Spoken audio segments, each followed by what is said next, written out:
Olá, seja bem-vindo, seja bem-vinda à nossa aula semanal de Vedanta. Então a gente começa com os mantras iniciais e após os mantras a gente inicia a leitura e a interpretação do nosso texto que se chama Yoga Sutras de Patanjali, que não é um texto que vai te ensinar a esticar os joelhos, é um texto que vai te ensinar a viver livre do sofrimento, através do reconhecimento da sua natureza, que não é afetada por nenhum movimento externo. E todo o processo de liberação desse sofrimento envolve uma compreensão do funcionamento da mente, de como conduzir essa mente de uma maneira que a nossa própria mente não nos cause uma perturbação, porque a perturbação, a agitação, certamente são a porta para o sofrimento e para o desconforto. Om Shuklam Baradaram Vishnum Shashivarnam Chaturbhujam Prasannavadanam Dhyayet Sarva Vignopashantaye. Om Namah Shivaya Gurave Satchid Anandamurtaye Nishprapanchaya Shantaya Shri Shivanandaya Te Namaha Shri Vishwanathaya Te Namaha.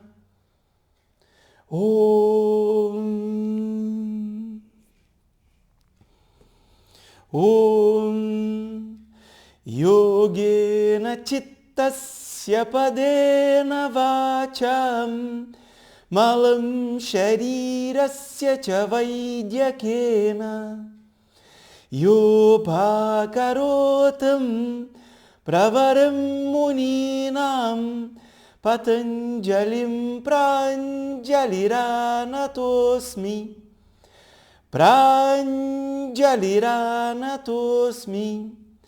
Abahu Purushakaram Shankhachakrasidharinam Sahasra Shirasam Shvetam Pranamami Patanjalim.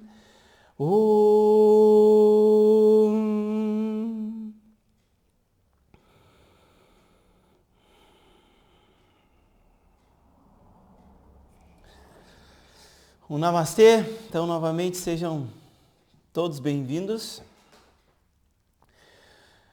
Vedanta é uma palavra composta, cujo o início é Veda, e Veda quer dizer o conhecimento. Então, os Vedas são um corpo de conhecimento. E Anta é o final. Assim, Vedanta é o final do conhecimento.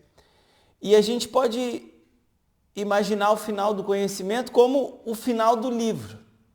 É uma forma de interpretar. Mas uma forma mais precisa de interpretar é aquilo que é mais importante. Então, Vedanta lida com um objetivo humano que é mais importante e que todas as pessoas estão buscando. Só que os Vedas, eles têm uma parte inicial. E a parte inicial lida com os outros objetivos da vida humana.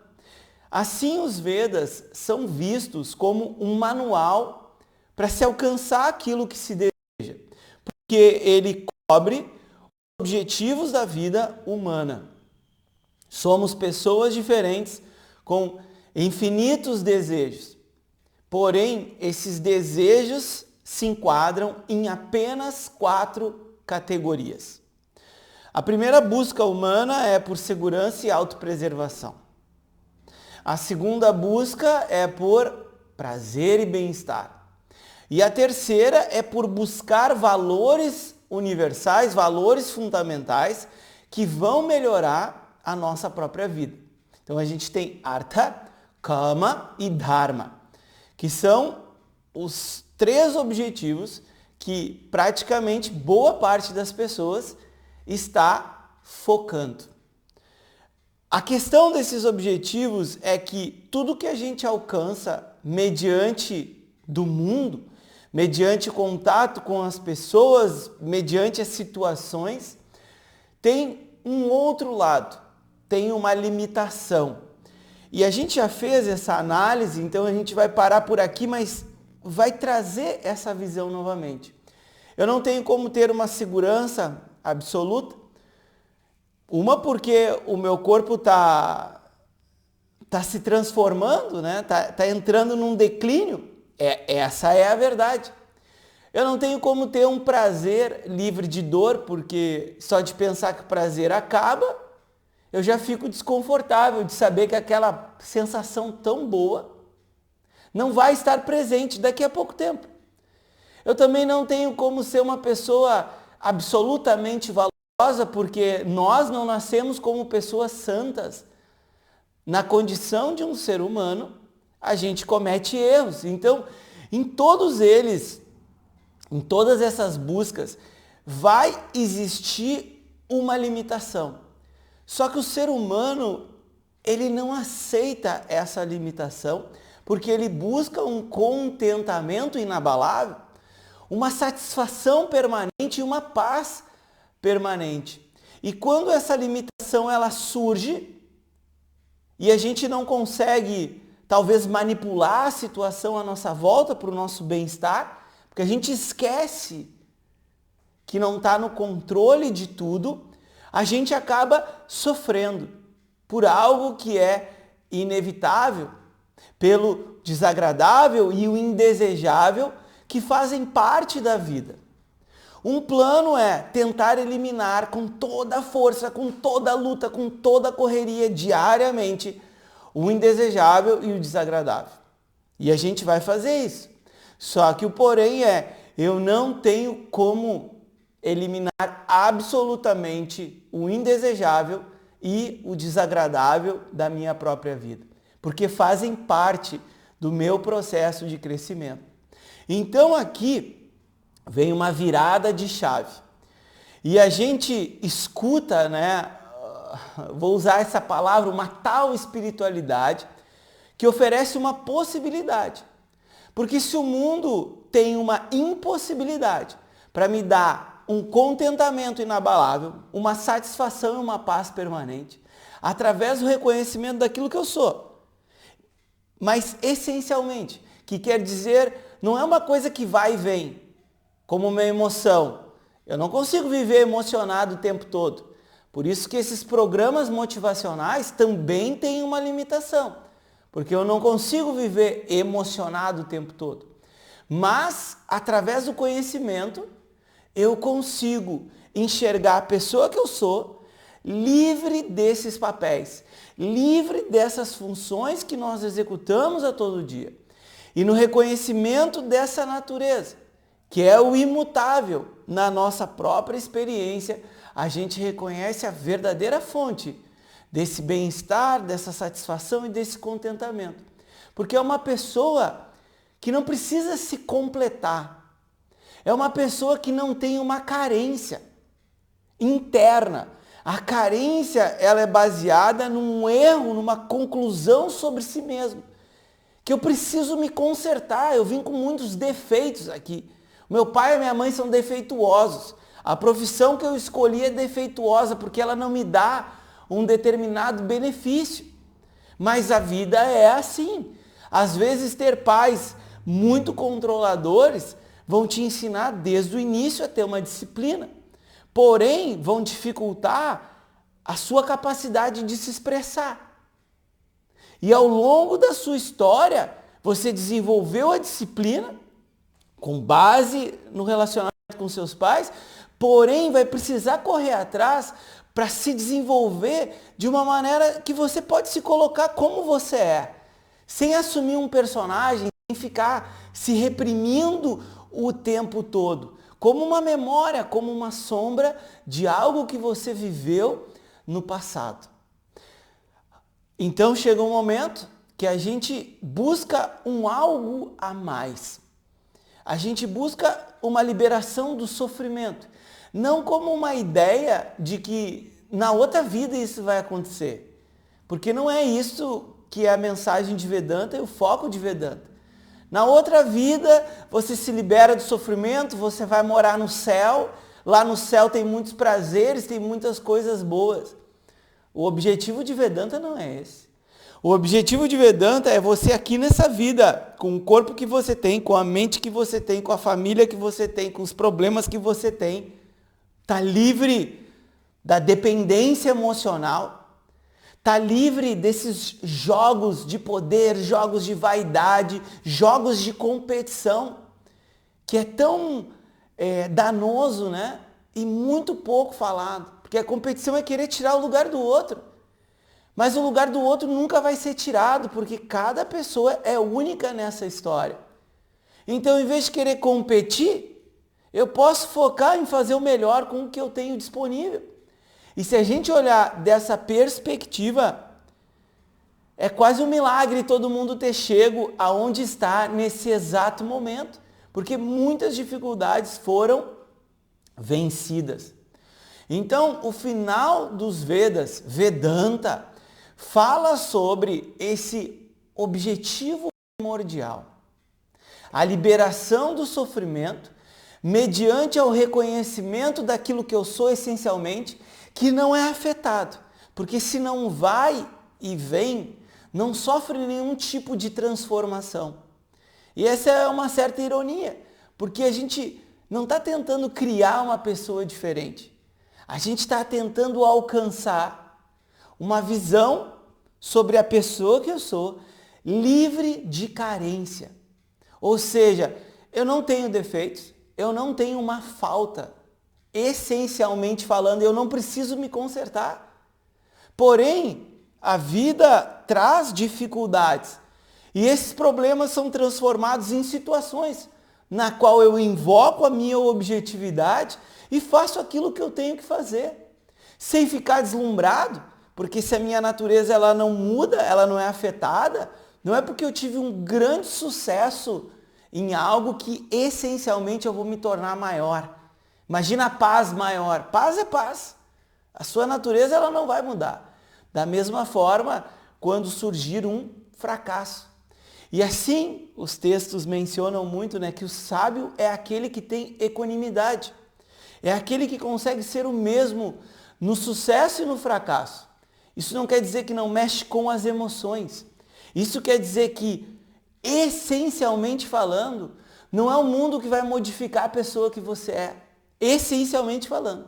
Vai mudar a sua mente, pode mudar o seu caráter, pode mudar a sua perspectiva. O próprio estudo de Vedanta é uma grande mudança de ver a vida e não uma forma de manipular a vida para o nosso bem-estar. A gente faz o esforço, mas a gente não tem o controle. E se a gente entende isso, por que não largar essa força para controlar as coisas? E em vez de controlar, lutar, um acomodar, um viver livre da luta, um viver livre da correria, com o esforço, porque sem esforço nada é dado, principalmente aquilo que é muito precioso. E se isso que a gente está buscando é algo extraordinário, a nossa preparação deve ser extraordinária, porque tudo que é muito bom não vem de graça. Ishvara pranidhana atva.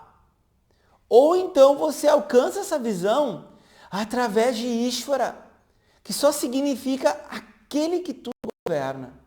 Que a gente acaba tendo que mudar, porque a palavra Deus, né? Porque se eu não estou no controle, ou o mundo é tudo por muita coincidência que as coisas estão conectadas. Esse corpo, o coração, o fígado, os rins, o cérebro, o sistema nervoso, o sistema linfático, a mente, ou isso é muita coincidência, ou existe uma inteligência superior que permeia tudo, inclusive este corpo, inclusive essa mente, que nos dá, de uma certa forma, né, a possibilidade de viver uma vida.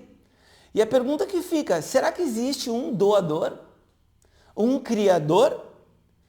E a tradição védica reconhece isso como Ishvara, aquele que tudo governa. Só que Ishvara, diferente da religiosidade convencional, não é com base numa crença.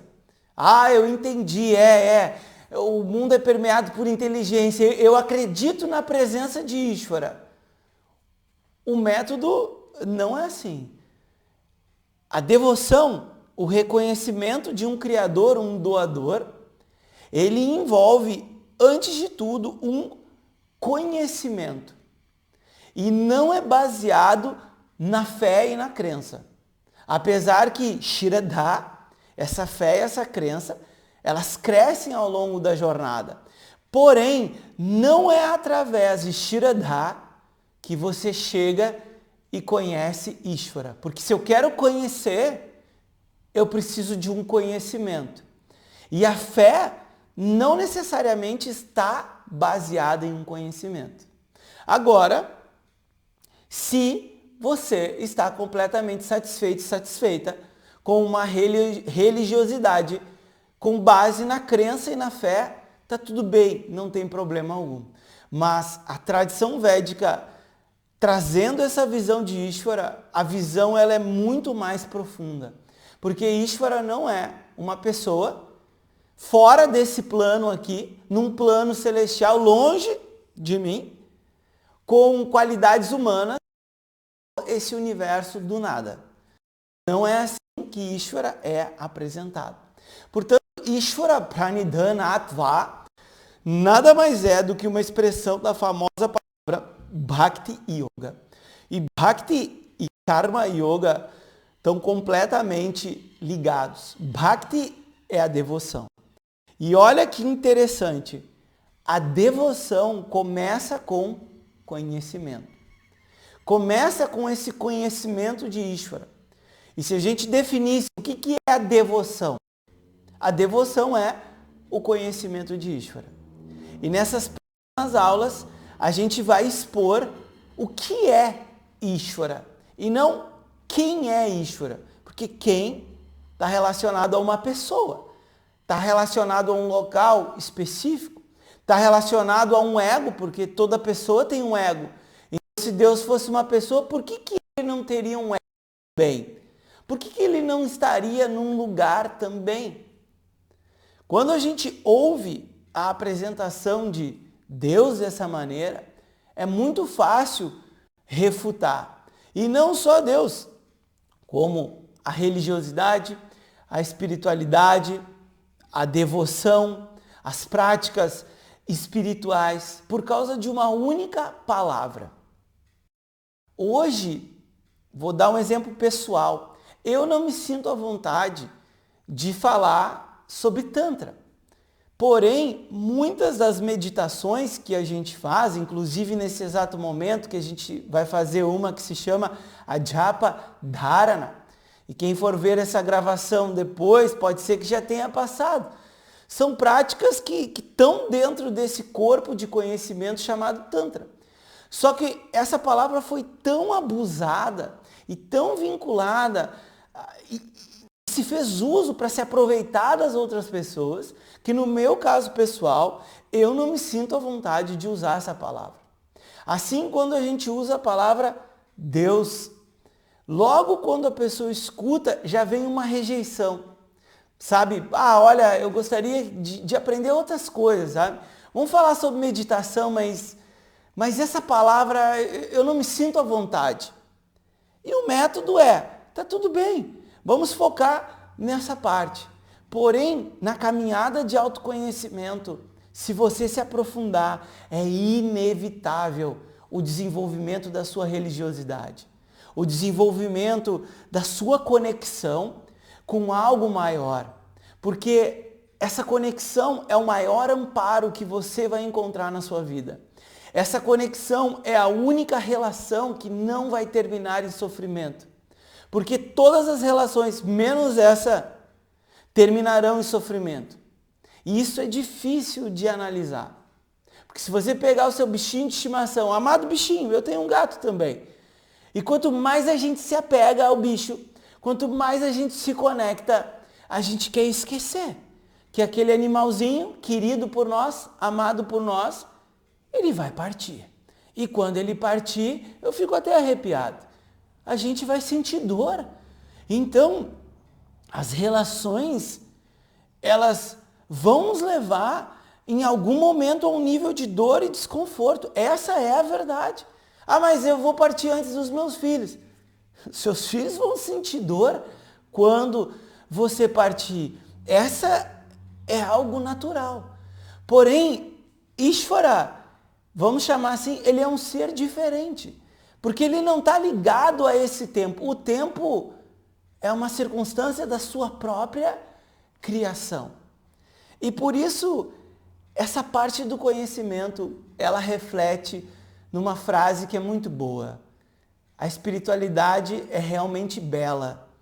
E sem o mundo mudar, apenas com uma mudança na hora de enxergar as coisas, a sua relação com a sua vida, com o seu corpo, com as suas ações, com o seu trabalho, com os seus filhos, com Ishvara, com Deus, muda completamente. E quando a mente alcança isso, a mente não tem como voltar atrás. Mas aqui tudo é muito bonito. E a gente poderia focar nisso que você tem que acreditar, numa força maior. Porém, a gente terminou a última aula e nós vamos repetir a frase que foi falada. Ishvara não é uma questão de fé. Ishvara é uma realidade a ser conhecida. E essa parte é o que tem que ficar na nossa mente. A gente não vai usar a palavra Deus, porque quando a gente fala Deus, eu posso pensar num grupo religioso. Não é isso que está sendo apontado sobre Deus, sobre Ishvara. A gente vai ver de forma poética que Ishvara é tanto homens quanto mulheres. E também não é nenhum dos dois. Ishvara está em todo lugar, mas ao mesmo tempo em lugar nenhum, porque as pessoas procuram e não encontram. Outras pessoas veem Ishvara em todo lugar. Ishvara está dentro de você, é a divindade dentro de você. Ao mesmo tempo, Ishvara não está em você, porque você procura e não encontra.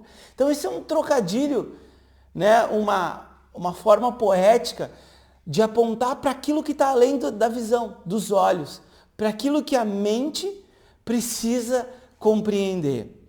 E Deus, como a gente falou, é muitas vezes apresentado da seguinte maneira. Um homem muito superior no céu que criou o mundo, o universo do nada. Dentro da tradição védica, Ishvara, que é a palavra que a gente vai usar agora, e você sabe a relação. Quando a gente fala Ishvara, a sua mente fica em branco, né? Ishvara, porque você nunca ouviu falar.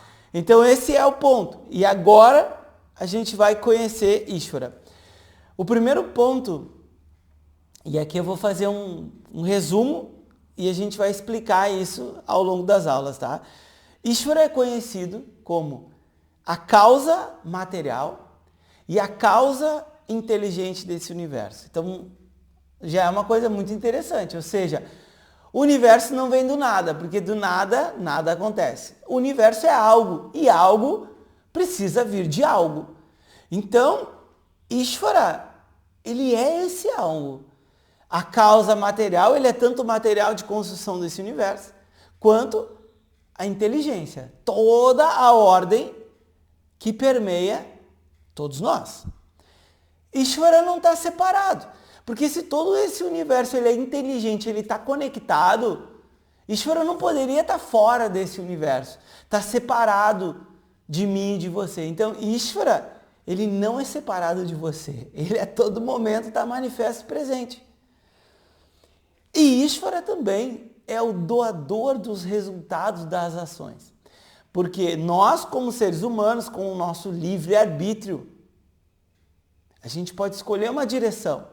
A gente pode escolher fazer uma ação ou não fazer uma ação. Porém, a gente não pode escolher o resultado. E esse resultado não vem do nada, porque do nada nada acontece. Ishvara é o verdadeiro doador dos resultados da ação.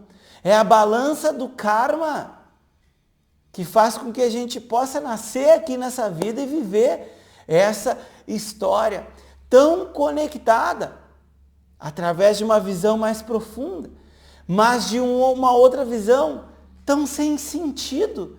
Viver o desprazer, viver o indesejado, viver o desconfortável, que muitas vezes surge aqui para nós. Mas do ponto de vista do karma, que é algo melhor para crescer e amadurecer do que a vida que a gente tem? Todo ser humano ele está crescendo, seja pelo seu desejo próprio ou não, porque dentro dessas ordens, uma ordem é o nosso crescimento e até certo ponto é automático. O corpo cresce e o que a gente faz para o corpo crescer? Bota comida para dentro, é ou não é? O que a gente faz? A gente pega, escolhe a comida, bota para dentro e o resto é com o corpo. Ou seja, o corpo tem uma programação que independe de você, independe de mim. E a ciência não precisa dizer para você que é ou não é. É assim. Você escolhe a comida e bota para dentro, o corpo cresce. As unhas, o que você faz para as unhas crescerem? Olha, eu não faço nada. A barba, eu só corto a barba. O cabelo, a mesma coisa. Então, a gente tem uma programação natural, seja pela nossa decisão ou não, que vai acontecer até a gente chegar na idade adulta. Só que existe uma confusão aqui de enxergar a idade adulta como o máximo que uma pessoa pode crescer e amadurecer na sua vida. E se confunde esse crescimento natural com uma maturidade. E nem sempre uma pessoa que chegou na idade adulta cresceu o quanto poderia crescer. Todo ser humano está buscando contentamento inabalável, uma satisfação e uma paz permanente.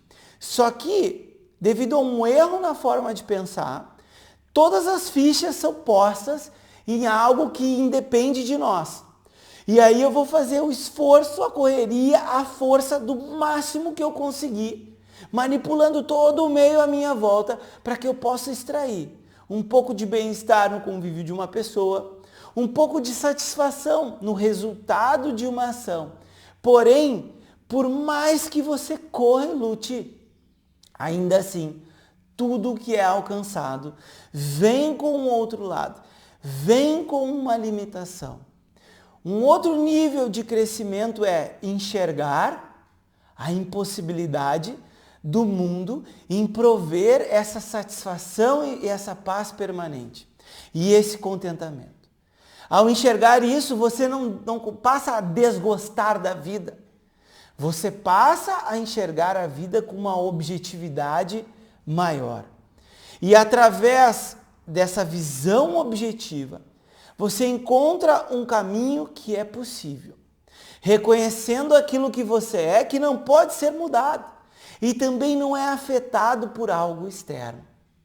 E essa visão ela vai ficando tão forte, mas tão forte, que quando o indesejável surgir na sua vida e o processo subjetivo surgir na sua mente como uma autocondenação, como uma espécie de te jogar para baixo, a mente, ela busca esse contato interior, reconhecendo que a mente pode estar emocionada, mas a base, o que sustenta essa mente, não é afetado por nada nessa vida.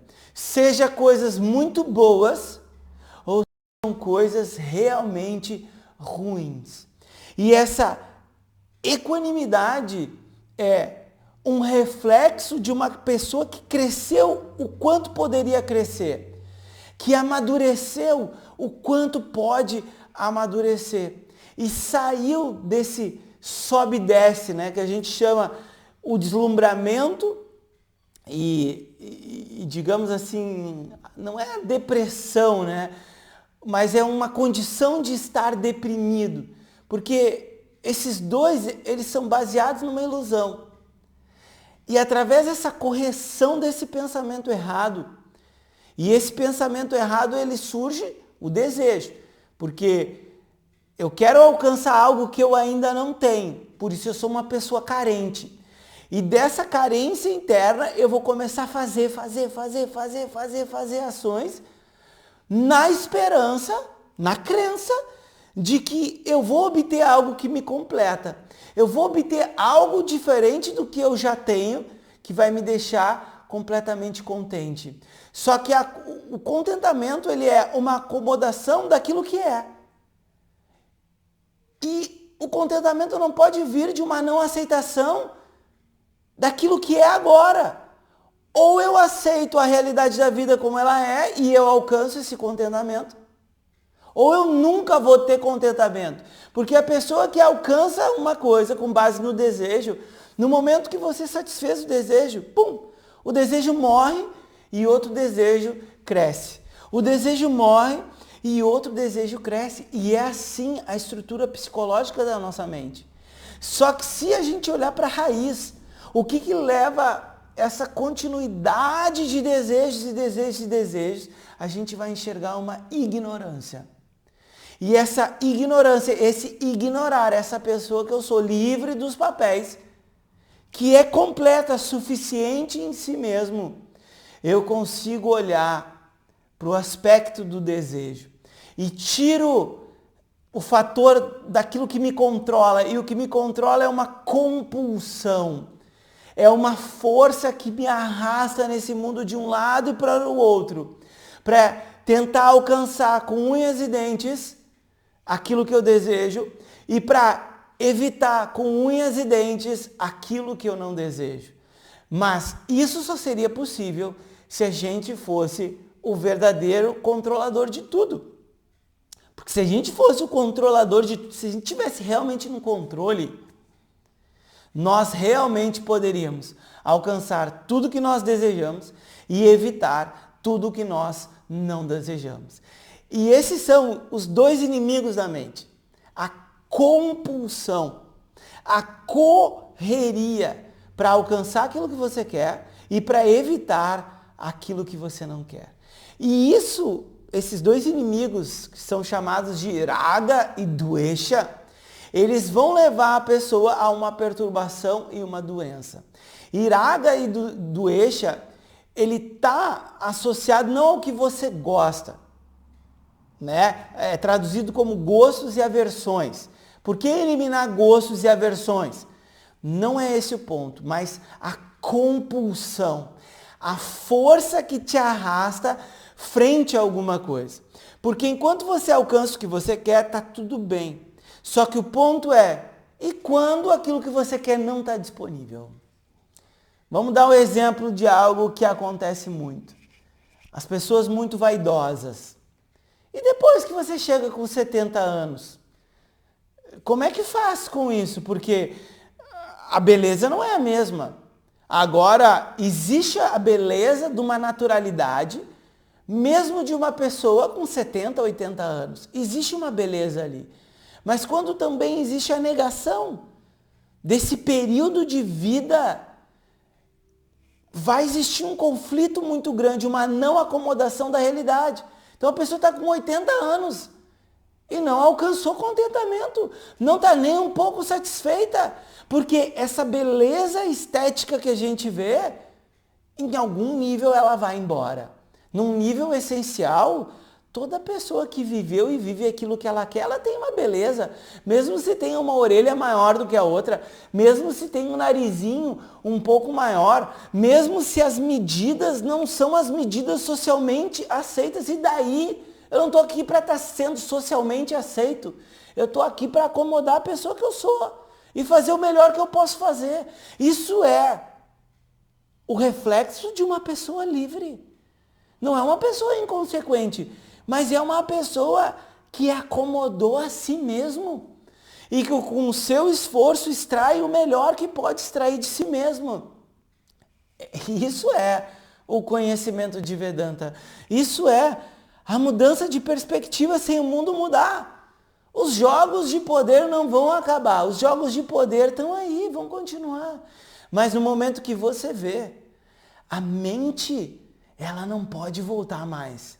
Porque a mente agora enxerga toda essa realidade.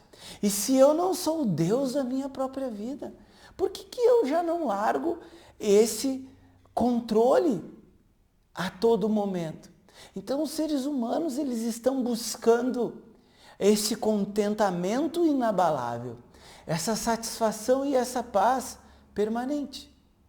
Só que devido a um erro na forma de pensar, devido a uma conclusão que falta algo em você, começa uma roda que é chamada de roda do samsara. E samsara é um sofrimento, porque ele nunca acaba. Um círculo não tem um final. Um ciclo a gente começa lá na ponta, ó, e vai indo. Ah, agora acabou, agora eu vou descansar, vou ficar satisfeito, vou relaxar. Começa tudo de novo. Começa tudo de novo. E começa tudo de novo. E a maioria das pessoas estão presas a esse samsara. Só que a base do samsara é ignorância. Essa é a grande raiz do samsara. A ignorância é o ignorar a sua, essencialmente falando. Que, para entender facilmente, é livre de carência. Não é algo que precisa ser completado. É algo que é suficiente. E não é algo distante de você. É você. Essa é uma outra ironia do conhecimento.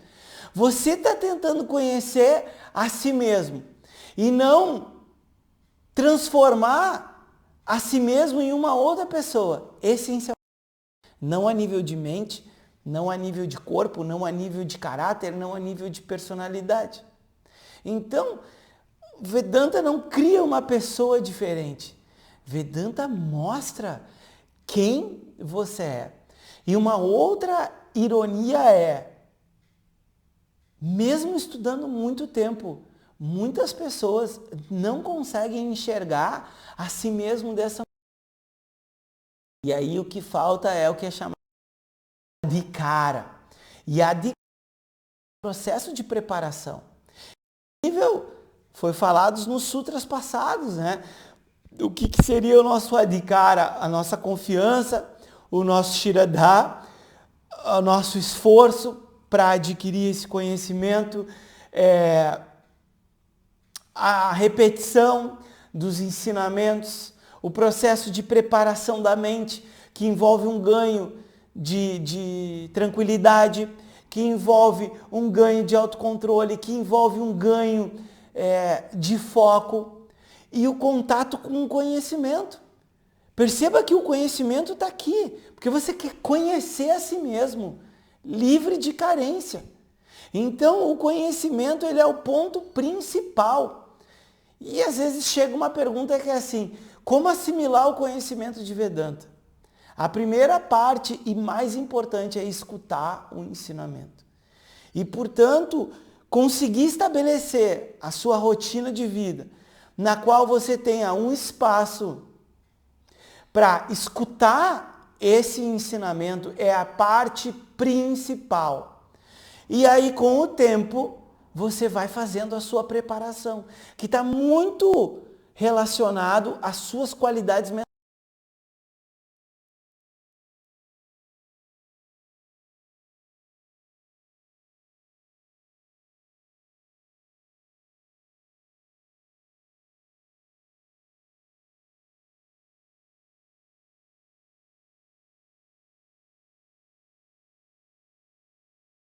Então, a força que te arrasta nesse processo, porque enquanto está dando certo, está tudo muito bem, eu fico bem. Só que, e quando não dá certo?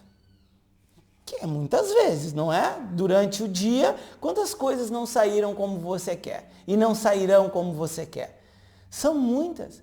Então aqui o ponto é, em vez de manipular o mundo, em vez de viver uma vida com uma visão baseada no erro, que é irreal. Não dá para eliminar o desagradável e o indesejável. A gente centra a nossa atenção em algo que não vai e vem, em algo que não sofre uma transformação, em algo que está além, que é a base dessa nossa própria individualidade. Começa com uma compreensão, uma discriminação. Eu estou separando. Aonde que está essa fonte? Está em mim. Então aqui já tem um desapego. Porque eu passo não só a estar centrado, a minha atenção no mundo, e eu começo a estar também centrado em uma atenção nessa jornada interior, de uma descoberta. E no momento que a mente vê, a mente não pode mais não ver. É que nem quando você conhece seu nome. No momento que você sabe o seu nome, você não esquece o seu nome, a não ser que você tenha um problema mental. E é isso que o conhecimento está invocando. O conhecimento está levando a pessoa até o máximo que uma pessoa pode crescer e amadurecer nessa vida. E esse crescimento não é o mesmo que uma idade adulta. Uma pessoa chega à idade adulta sem contentamento, porque surgiu outra coisa do qual ela não pode manipular para o seu bem-estar. E em vez de aproveitar esse período de vida, que para muitos é um período bom, não tem mais problema com dinheiro, a pessoa não quer ser melhor do que os outros, não tem problema com a dificuldade com a casa, não tem problema em educar os filhos estão educados, estão bem orientados, não tem problema com correria, com falta de tempo, mas às vezes tem um problema com algo fundamental, que é o quê? Aceitar a pessoa que você é. Acomodar a pessoa que você é. E nesse momento de vida, algumas coisas mudaram. O corpo já não é mais o mesmo. Algumas questões da mente, em termos de vontade, né? Você já não tem aquela vontade motivacional de fazer certas coisas. E tá tudo bem. Essa é a pessoa que você é. E essa é a beleza da espiritualidade, que não está aqui para te condenar, e sim está aqui para te ajudar a acomodar incondicionalmente. Essa é uma expressão da espiritualidade. Acomodar incondicionalmente a pessoa que você é. E essa é a maior beleza da vida. E por isso Vedanta é o final dos Vedas. Uma pessoa não vai chegar aqui de paraquedas. Uma pessoa vai precisar de adhikara, de uma boa preparação, de buscar um tanto de segurança, de prazer e bem-estar e de valores fundamentais para conseguir olhar para isso e ver que tem uma limitação. Não existe segurança absoluta, não existe prazer que não termina e nós não nascemos santos que seremos 100% corretos e virtuosos a todo momento. Mas quer saber de uma coisa? Está tudo bem. Porque isso faz parte do que é a vida. E através de uma compreensão, eu chego num desapego. E o desapego me livra de dois inimigos mortais, que é raga, a compulsão por buscar aquilo que você quer, por aquilo que te atrai, a compulsão por correr atrás daquilo que te atrai, e a compulsão por sair correndo daquilo que não te atrai, daquilo que você tem uma aversão. E até certo ponto, você consegue manipular tudo para alcançar o que você quer e para evitar aquilo que você não quer. Só que como a gente não é o Deus da nossa própria vida, a gente não tem como absolutamente evitar isso. E se você depende de alcançar aquilo que você quer para estar bem, ou de evitar aquilo que você não quer para estar bem, nunca você estará bem. Porque ao longo do dia, muitas coisas sairão diferentes do que você imaginou e planejou. Então, não é possível eu estar bem, ou seja, eu estar ok, frente à realidade da vida. E se isso não é possível para mim, não é possível também uma satisfação e uma paz permanente e um contentamento inabalável. Olha como toda a raiz desse problema, que é o problema das pessoas.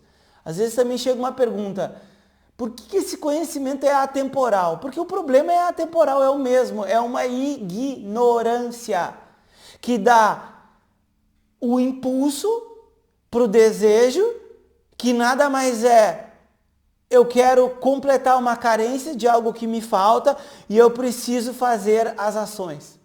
E é necessário a gente nascer com essa ignorância, porque senão a gente não cumpriria os nossos papéis. Por que a pessoa faria uma ação?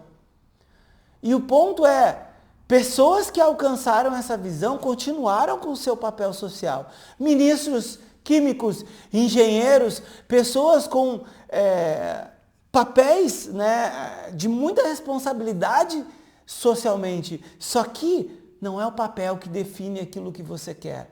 O papel é como o personagem de um ator. Faz parte daquilo que você viveu, daquilo que você veio viver e que vai te ajudar a te desenvolver nas suas potencialidades. O trabalho, ele serve para te trabalhar. Todo o trabalho serve para te trabalhar. Toda arte serve para te ajudar a te desenvolver e serve para te ajudar na tua expressão pessoal. Toda pessoa deveria ter uma arte, uma forma de se expressar. Isso é outra coisa pessoal que eu vou contar para vocês. Eu achei que eu não servia para nada. Eu vou ser sincero com vocês. Eu achava que eu não tinha assim, uma serventia, porque eu pensava, no que eu posso ser muito bom? E eu lembro assim que eu pensava, eu queria criar algo que ninguém nunca criou, algo totalmente novo. Isso eu era uma criancinha. E depois de muitos anos refletindo, o yoga é uma arte de conduzir o corpo, de aquietar, de estabilizar o corpo.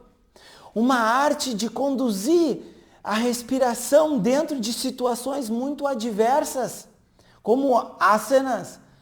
A meditação é uma arte de conduzir a atenção, de estar em momentos de vida muito conturbados e de conseguir olhar para dentro de si, olhar para si, sem a luta. Vedanta, em um certo nível, é uma arte de olhar para a sua natureza, que é independente de todo esse mundo de transformações aqui. Porque isso que está sendo apontado, aquilo que é natural em você, não é algo que vai e vem, algo que é mais profundo do que esse algo que vai e vem. Então é uma arte que vai te ajudar na tua expressão das tuas potencialidades e na tua construção como um indivíduo. Mas no momento que você chega nesse momento, você consegue crescer o tanto que você pode amadurecer como pessoa. E idade adulta e amadurecimento não é a mesma coisa. Se você crescer o quanto pode crescer e amadurecer, você consegue vencer esse inimigo interno da luta e da correria, que vem de uma compulsão, com base num pensamento errado de que, ao evitar aquilo que você quer evitar, você vai estar bem. Ao alcançar aquilo que você quer, você vai estar bem. Isso até dura por um tempo. Só que ali na frente vem uma situação indesejável e aí você faz o quê? O contentamento vai embora, a satisfação vai embora, a paz, ela vai embora. E a pessoa está com 80 anos e não acomodou a pessoa que é. Continua vivendo uma outra realidade que não é a que se apresenta nesse exato momento. E essa não é o foco de Vedanta. E esse inimigo interno, ele deve ser vencido. E se o inimigo tem como base uma ignorância, e no capítulo 2, Patanjali vai citar, né, os 5 kleshas, né, os 5 causadores de perturbação e sofrimento, ele vai apontar o primeiro como a ignorância, e a ignorância é o maior fator de sofrimento. O segundo, o ego, né, essa centralização da vida nos nossos desejos pessoais, não reconhecendo que a gente não está no controle de tudo. Então esse é um ponto muito nocivo, até mesmo quando as coisas acontecem, né? Esses tempos eu falei isso para uma pessoa e a pessoa parou para pensar, né? A pessoa tem um cargo social muito grande na sociedade, conquistou muita coisa, e ali a gente estava conversando e veio o assunto que nada que a gente conquistou foi somente pelo nosso esforço.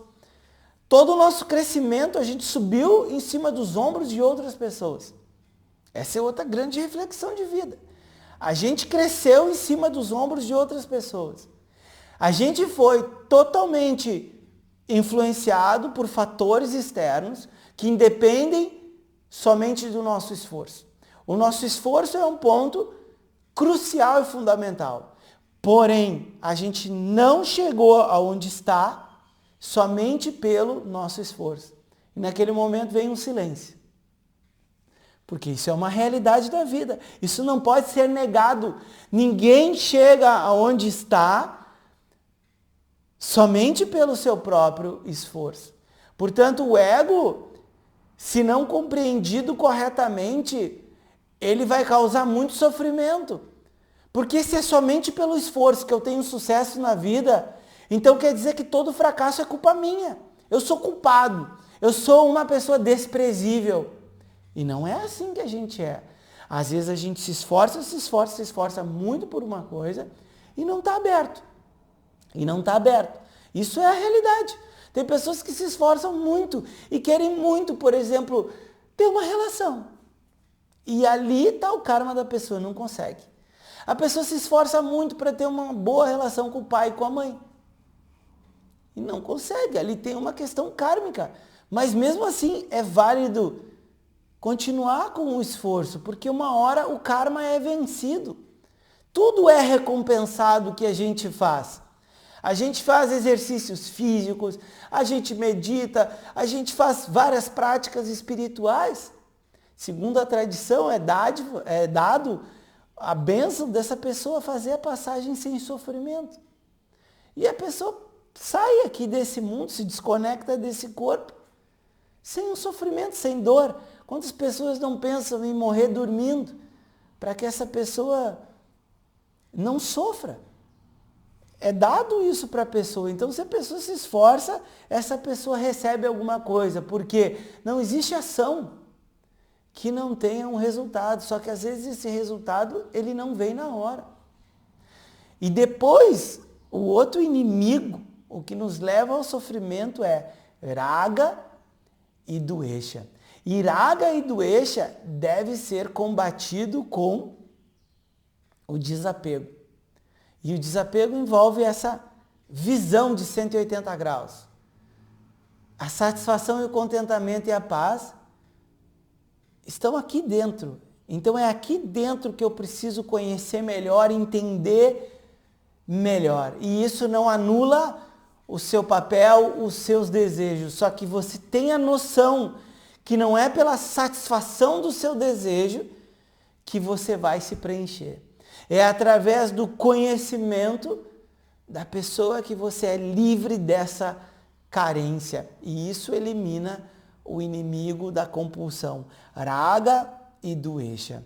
Então, se você crescer o quanto você pode crescer e amadurecer, você vai conseguir vencer esses dois inimigos internos e viver aqui nessa vida livre do sofrimento, invocando uma objetividade, transformando situações, transformando problemas em situações e cumprindo com o seu papel, com os seus deveres, porque não é a resolução do desejo que vai te trazer essa satisfação. Pode te dar um prazer e vai dar, só que fundamentalmente falando, não é isso que vai te dar um contentamento inabalável, uma satisfação e uma paz permanente. Isso só é possível naquilo que não vai e vem, naquilo que é permanente, duradouro. E a única coisa que não vai e vem é aquilo que é essencial, que a gente chama tecnicamente Satchit Ananda, o imutável, somente consciência, o reservatório de paz, esse silêncio, essa completude. Isso é o que você é.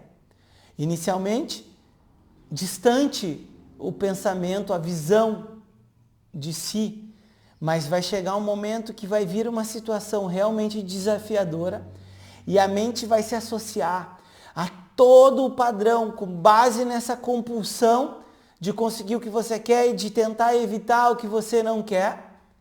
Vai se autocondenar e tudo, mas a mente sai da subjetividade e a mente mergulha em um silêncio. Quando uma situação realmente complicada surgir na sua vida e a sua mente, num momento, sair desse processo subjetivo e ela mergulhar num silêncio, esse conhecimento é firme para você. E você vai provar, pela sua experiência pessoal, a realidade do que aquilo que você é não é mudado e alterado por nenhum elogio de uma pessoa de fora, por nenhuma conquista de algo, ou por nenhuma perda, mesmo uma perda significativa, não vai alterar fundamentalmente quem você é. Então, crescer e amadurecer, por mais que você decida ou não, vai acontecer na sua vida. Agora, se você vai amadurecer, o quanto você pode amadurecer, isso vai depender muito do seu esforço, que tem como base uma compreensão, um conhecimento, e não uma fé cega, um fanatismo. Vedanta e espiritualidade não tem nada a ver com fé cega e um fanatismo. E é um conjunto de ensinamentos com base em realidades que devem ser conhecidas por nós, que não podem ser negadas, porque tudo isso aqui que foi falado não pode ser negado. E se a pessoa não está perturbada, e a pessoa senta e escuta um pouquinho, isso vai tocar o seu coração, porque isso é uma verdade. E uma verdade é aquilo que não vai e vem. É aquilo que é atemporal. O tempo é transitório. Já dizia Einstein, o tempo é relativo, porque o tempo ele não é uma verdade absoluta.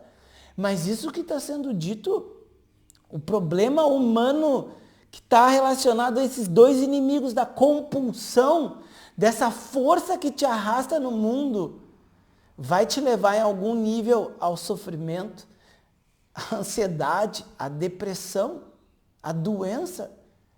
E se a gente olha para a sociedade, qual que é o caminho que a sociedade está caminhando? Portanto, serão muito poucas pessoas que vão sair desses 3 primeiros objetivos: segurança, prazer e as virtudes. Todos eles fundamentais, que a gente não abre mão. Mas pouquíssimos serão aqueles que entendem a impossibilidade do mundo em prover um contentamento permanente, uma paz permanente. E esses que reconhecem isso, não vão começar a dizer que a vida é uma droga, que relacionamento é uma droga. Não, não é uma droga. É bom ter um relacionamento, é bom ter um trabalho, é bom ter uma conta bancária bem tranquila, é bom, é agradável. Porém, vão dedicar um tempo das suas vidas a estar olhando para dentro de si. E enquanto esse conhecimento não se estabelece, a fazer esse adhikara, para que a gente possa se tornar um adhikari, uma pessoa preparada, com uma mente capaz de focar nessa realidade interna, com uma tranquilidade, um autocontrole e com esse conhecimento também de Ishvara, que a gente está entrando. E Ishvara é uma realidade a ser conhecida, como algo que não é separado de mim, como o causador desse universo material, a matéria-prima desse universo, a inteligência desse universo, o doador dos resultados das ações e também o criador, aquele que sustenta e aquilo que destrói, porque é o mesmo, não é um diferente do outro. Então, em vez de querer conhecer quem é Ishvara, como se fosse uma pessoa, eu quero conhecer o que é Ishvara. E no conhecimento de Ishvara é uma grande preparação, tanto emocional, intelectual, racional, religiosa, para que você possa conhecer a sua própria natureza e acomodar a pessoa que você é, livre da luta. Livre da luta para você viver o que você quer viver e para você viver o que alcança você. Porque querendo ou não, aquilo que alcança você vai continuar alcançando você. Querendo ou não, o que tá para você vai chegar em você e não é possível evitar. Então, se a gente crescer, o quanto a gente pode crescer, a gente elimina, mata esse inimigo interno, que é a compulsão. Não entenda como gostos e aversões. A compulsão, essa força que faz você correr atrás do mundo e que a gente vai chamar depois que te coloca, se tiver a ignorância, com base no samsara. É infinito. Um desejo vem, um desejo morre, parece que eu vou ficar contente, satisfeito, e a roda começa tudo de novo. Então, se você quiser eliminar a roda, você precisa entender o que dá origem a essa roda, que é uma ignorância. E se o problema é a ignorância, a solução é o quê? Conhecimento. Om Purnamadav Purnamidam Purnat Purnamudachyate Purnasya Purnamadaya Purnameva Vashishyate. Om Shanti Shanti Shanti. Om Shri Gurubhyo Namaha. Harehi Om. Um namastê, um forte abraço, tchau!